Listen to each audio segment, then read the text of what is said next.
voici le témoignage poursuit sa tâche depuis déjà plus longtemps et avec grand succès. Pour parler avec nous, il se désigne lui-même sous le nom de Rexus. Il s'agit donc d'un être masculin qui, le 18 février 1984, nous a fait le récit suivant, par la bouche du médium M.B., en présence de Madame A et de 6 autres personnes. Ici, Rexus. Je suis un esprit de l'au-delà. J'ai essayé de rechercher où j'avais vécu sur la Terre et quand j'étais décédé. Je ne peux toutefois pas fournir d'indications précises à ce sujet. Je suis mort vers 1800. J'étais pasteur évangélique. J'avais une petite paroisse protestante d'une centaine de fidèles, dont une vingtaine d'enfants. Je crois que cette communauté était en Allemagne, mais je n'en suis pas tout à fait sûr. Peut-être réussirai-je à le découvrir plus tard. Lorsque je mourus de vieillesse, j'avais, si ma mémoire est bonne, 87 ans. Durant toute ma vie sur la terre et jusqu'à ma mort, je n'ai jamais été malade. J'étais un enfant du bonheur, un enfant chanceux à une époque où d'autres hommes souffraient énormément. J'ai toujours éprouvé un sentiment de gratitude pour cette faveur du destin. En tant que pasteur évangélique, j'ai toujours cru pendant mon existence à une vie après la mort. Mais, même à cette époque, il fallait un certain courage pour affirmer de telles convictions. Dans ma paroisse, nous nous retrouvions régulièrement à 5, 3 femmes et 2 hommes, pour débattre de ce sujet. Dès cette époque, nous nous préparions à la mort. Nous commencions nos réunions par une prière, puis nous réfléchissions à ce que nous pourrions faire si nous quittions ce monde. Nous nous étions promis de ne pas être surpris en cas de survie après la mort. Nous n'avions aucune preuve de cette éventualité, mais nous y croyions. Lorsque je suis mort, je ne me suis pas étonné de me retrouver debout à côté de mon corps et de me sentir aussi bien que pendant mon existence terrestre. J'ai immédiatement prié Dieu pour le remercier de m'avoir permis de savoir de mon vivant qu'il existait une vie après la mort. Au moment de mon décès, 3 esprits entouraient mon lit, 3 personnes chères que j'avais intimement connues de mon vivant et du leur, auxquels se sont ajoutés 5 autres esprits inconnus de moi. Dans une longue prière à Dieu, j'ai imploré la lumière afin de pouvoir discerner si les 3 esprits chers étaient bien les anciens parents que j'avais tant aimés sur terre. Durant ma prière, il m'est clairement apparu que les 3 êtres en question n'étaient pas du tout de ma famille et qu'ils appartenaient au camp de Lucifer. Les 5 autres, en revanche, étaient du côté de Dieu et venaient me chercher. À la suite de cette expérience, je voudrais prévenir tous les mourants afin que, s'ils croient rencontrer après leur mort des personnes qui leur étaient chères et proches durant leur vie, ils ne les suivent pas tout de suite aveuglément, les bras ouverts. Dans ce cas, il faut prier pour être éclairé. Les hommes qui croient à une survie doivent s'y préparer.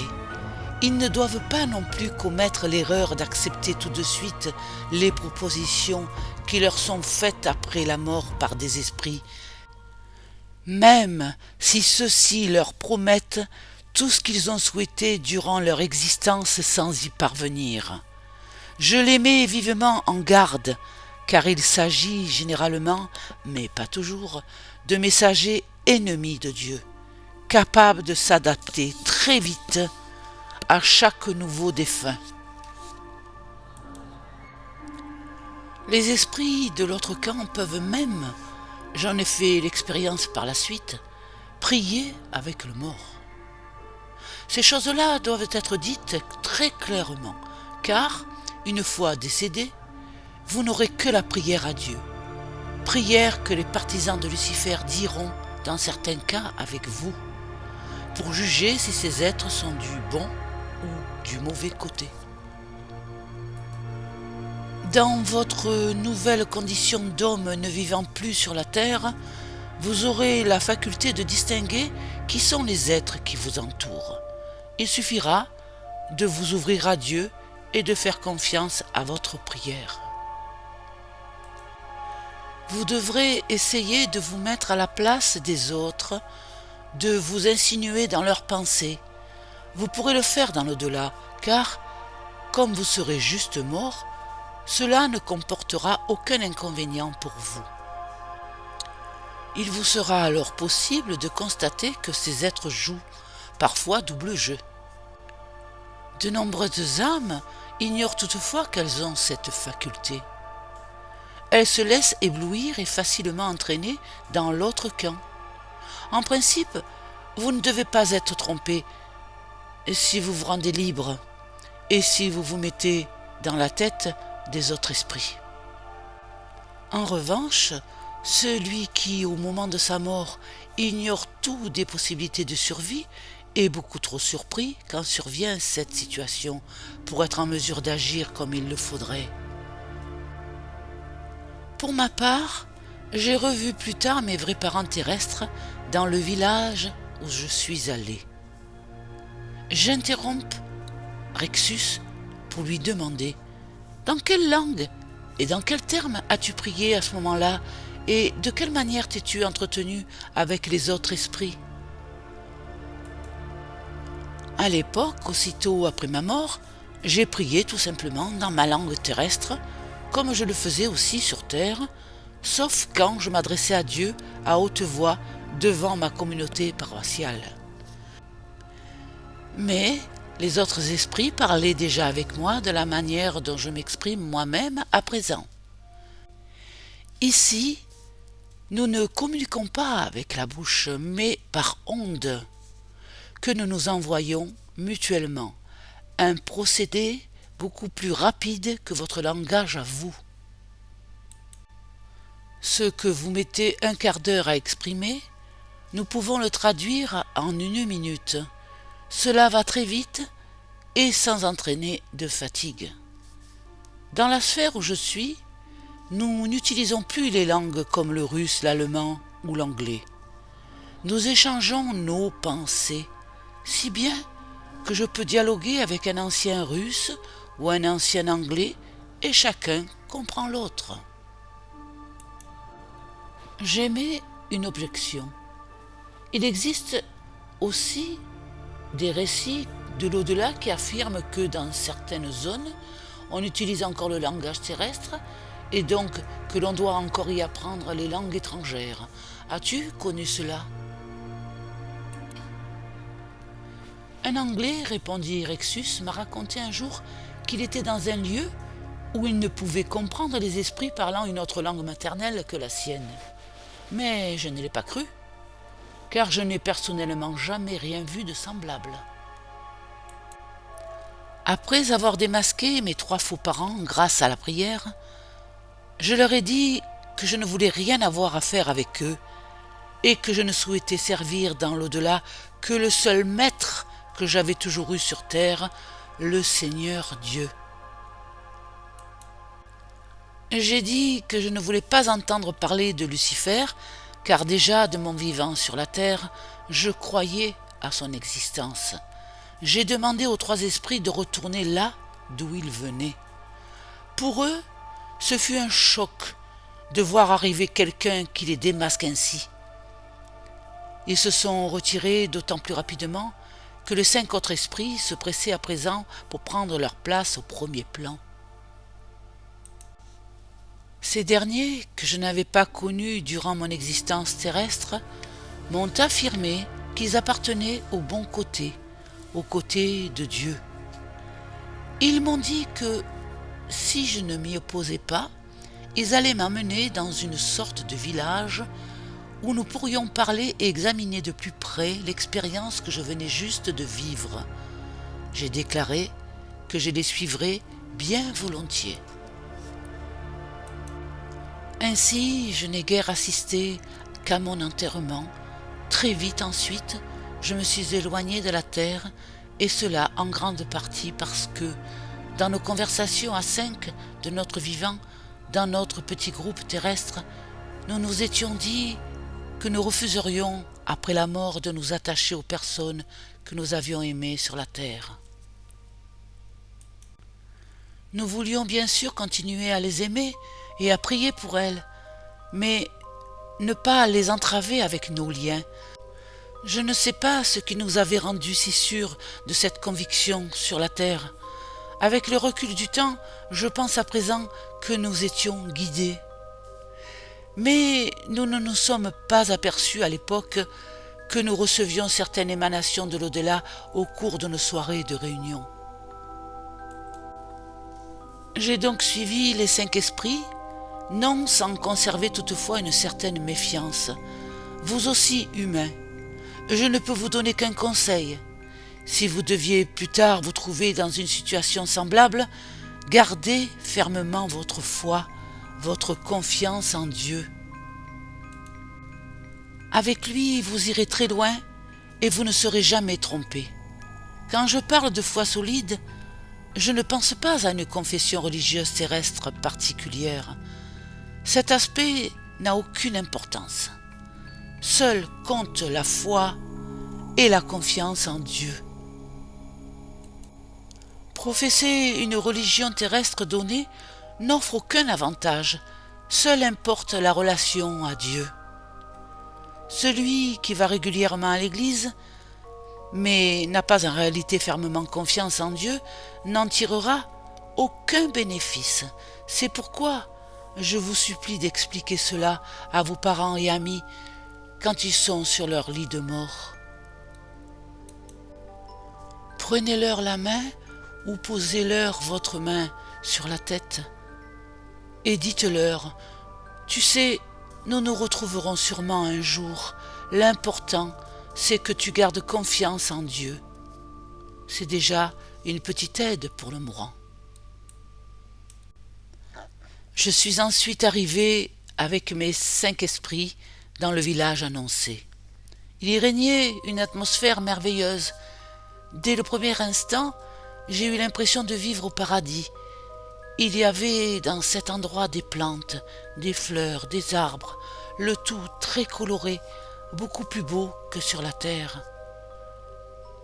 Je n'y ai pas vu d'animaux, pas de chiens, pas de chats, ni d'oiseaux, seulement des papillons qui volaient de plante en plante et se posaient sur la fleur. Mais, pendant le vol, leurs ailes restaient immobiles, figées dans la position écartée. Je ne sais pas comment ils faisaient pour se déplacer. Nous autres, esprits, avions encore nos pieds et nos mains. Nous marchions sur la terre ou, plus exactement, nous flottions. Il n'existait plus d'attraction terrestre.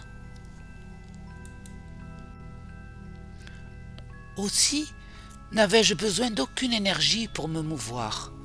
Il suffisait de souhaiter ou d'imaginer d'être dans un endroit donné pour s'y trouver instantanément. Tout comme aujourd'hui, mon habillement consistait en un long vêtement clair. Ce n'était pas un costume conçu pour protéger du froid. On n'a jamais froid dans ce pays. En revanche, il existe des zones de nature différentes où les esprits vivent dans le brouillard et la grisaille et grelottent. Tout dépend de leur disposition intérieure. De même, on rencontre des esprits qui, ayant perdu un bras sur la terre, croient dans l'au-delà que ce bras leur fait toujours défaut, alors qu'en réalité, il est de nouveau là. Je n'ai jamais vu de personne estropiée ici. Tous les membres qui manquaient sur la terre sont réapparus ici. Mais beaucoup de ceux que j'essaie d'aider à présent ici restent convaincus qu'ils sont toujours défigurés ou mutilés. J'ai vu dans notre monde un grand nombre d'êtres qui allaient très mal. Pour moi, personnellement, tout s'est toujours bien passé. J'en ai presque mauvaise conscience. Car ici, Ce peut être aussi le paradis, ne l'oubliez pas. Pour ma part, j'ai l'impression de vivre au paradis, car tout va vraiment très bien en ce qui me concerne. Peut-être ai-je été guidé par ma foi à la mission que je remplis aujourd'hui et dont je vous parlerai plus tard. Cette tâche requiert beaucoup d'intuition et de la capacité d'écouter les esprits qui doivent être aidés. On ne peut pas les secourir en se contentant de leur dire s'ils se croient manchots. Mais tu l'as ton bras, tu n'as qu'à prier. J'ai vécu une période magnifique dans ce village d'environ 200 habitants où j'ai séjourné après ma mort et dans lequel j'ai rencontré mes parents. Il était chaud, avec des couleurs somptueuses. Vivre là offrait un sentiment de liberté merveilleuse. Mes parents et moi étions en bonne santé.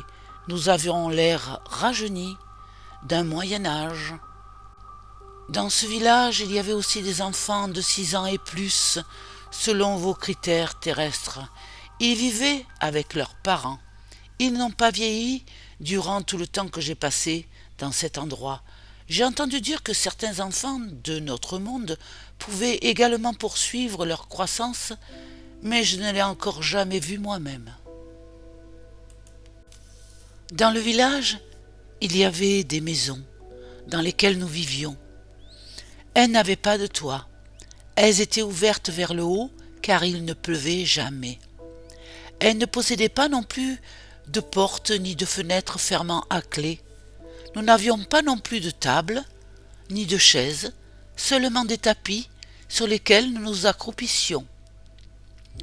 Dans notre village se trouvait une sorte d'église dans laquelle nous nous réunissions régulièrement pour prier et faire action de grâce pour ce qui nous était donné de vivre là.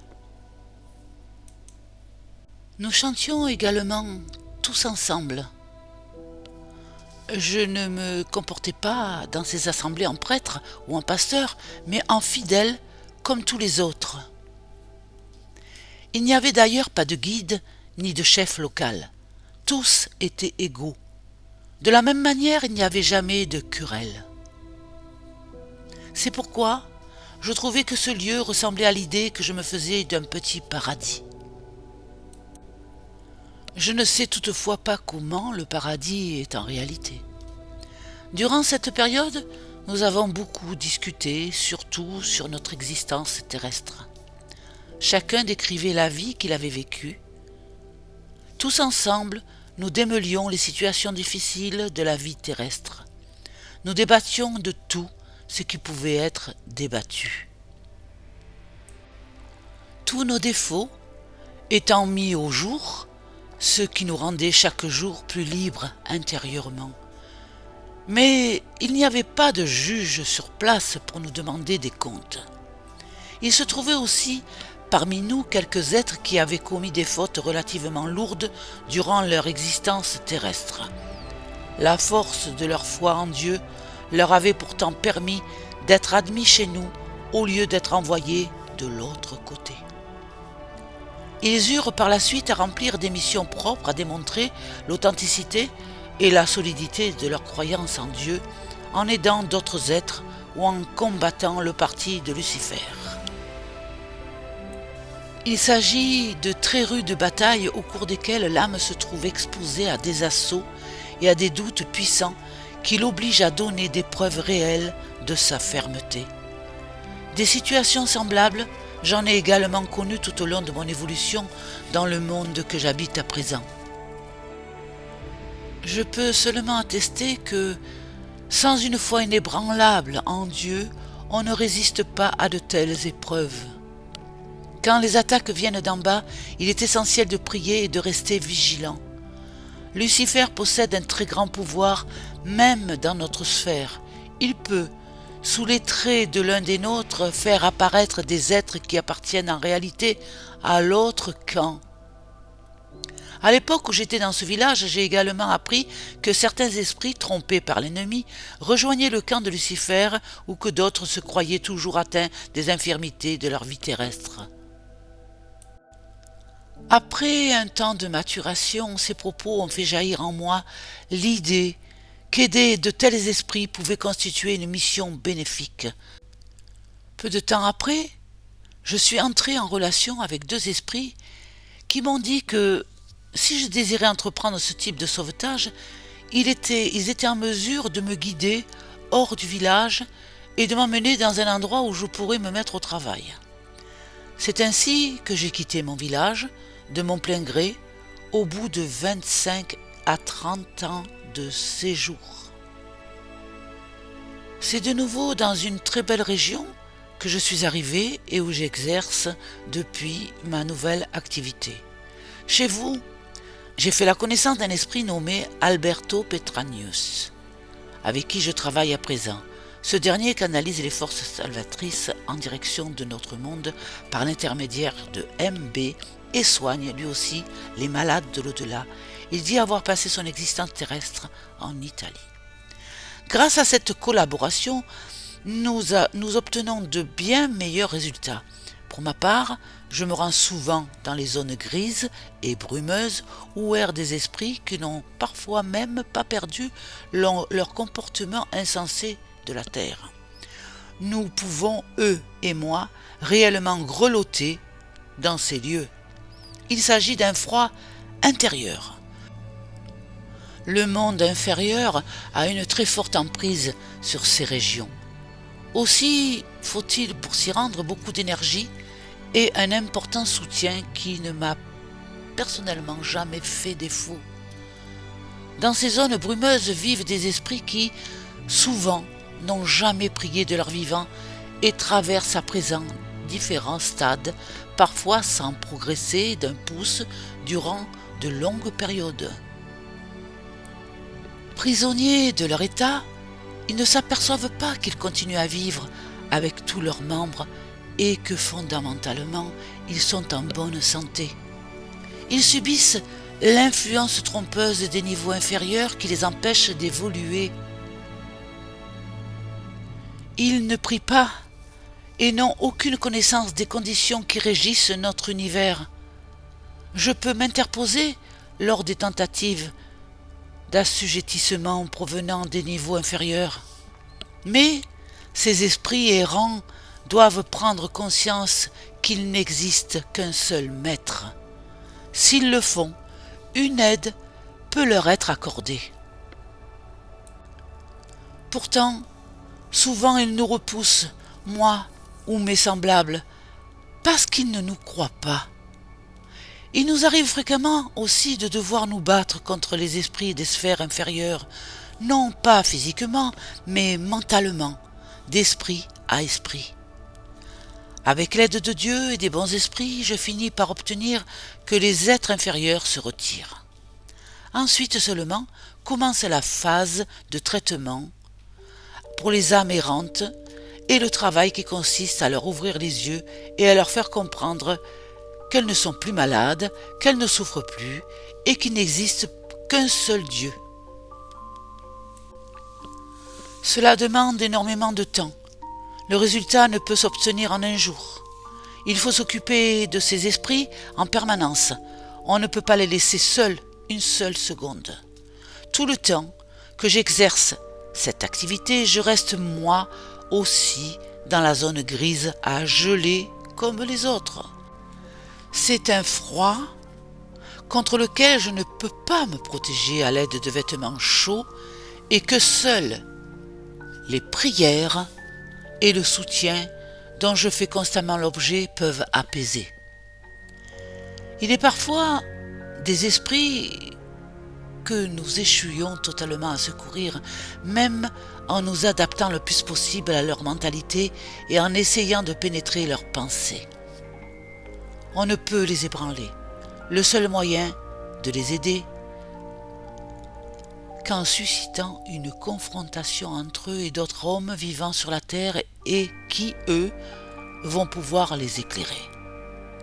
Nous avons ici une longue liste d'êtres qui attendent de pénétrer dans vos médiums comme nous les incitons et les aidons à le faire. Voilà déjà très longtemps que j'exerce cette activité. Je reçois depuis quelque temps l'appui d'Alberto Petranius, Nous obtenons également maintenant de vastes secours de provenances diverses. Aussi, les choses vont-elles bien pour nous et nous en sommes reconnaissants. Notre cercle se rassemble une fois par mois, généralement en milieu de mois. Plus, une autre fois, quand nous vous rencontrons. Durant ces réunions, chacun fait la description de ses actions récentes. Ces rencontres nous redonnent l'énergie nécessaire à la poursuite de notre tâche. Ma mission consiste aussi à retrouver la trace de certains esprits disparus, évanouis, des esprits avec lesquels nous avons déjà eu des contacts par le passé, mais qui brutalement sont devenus insaisissables. Je dois les dénicher, sans savoir dans quelle partie de la zone grise et brumeuse ils séjournent. Dans ces cas, je me concentre sur la personnalité de l'esprit disparu. Cela peut prendre des jours ou des semaines avant que j'arrive à entrer en contact mental avec lui.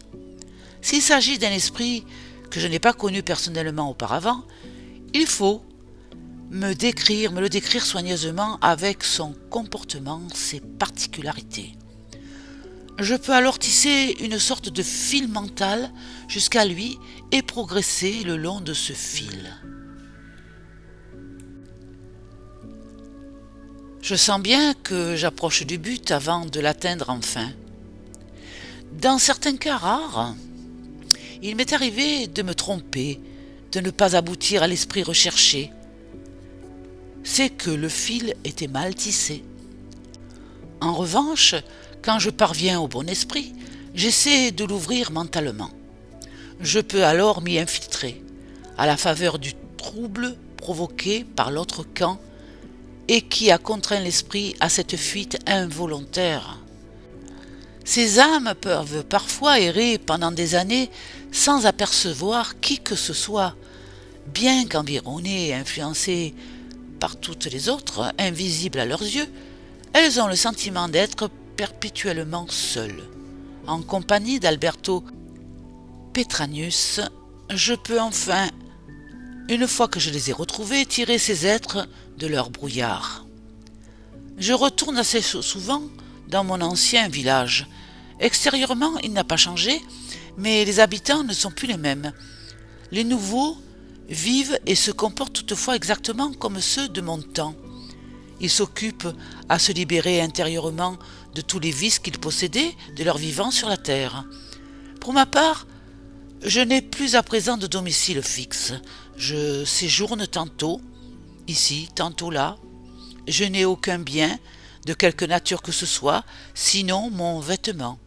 Et encore, n'ai-je jamais besoin d'en changer, car il ne se salit pas. Je ne porte pas de chaussures. J'ai travaillé longtemps à la préparation de ce rapport, et je ne puis que réaffirmer combien tout s'est toujours bien passé pour moi.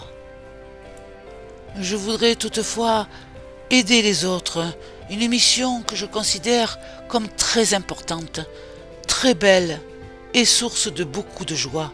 C'est pourquoi je ne la ressens pas comme un travail, mais comme une passion. Il me faut à présent prendre congé pour aujourd'hui. Dieu vous garde et vous protège. Je vous salue en Dieu. Rexus. Le récit de Rexus indique clairement que les esprits secourables en provenance du royaume de Dieu ne sont pas les seuls à s'occuper des morts en détresse. Ils subissent la concurrence de leur ennemi qui tente d'attirer ces âmes errantes dans leur sphère d'influence.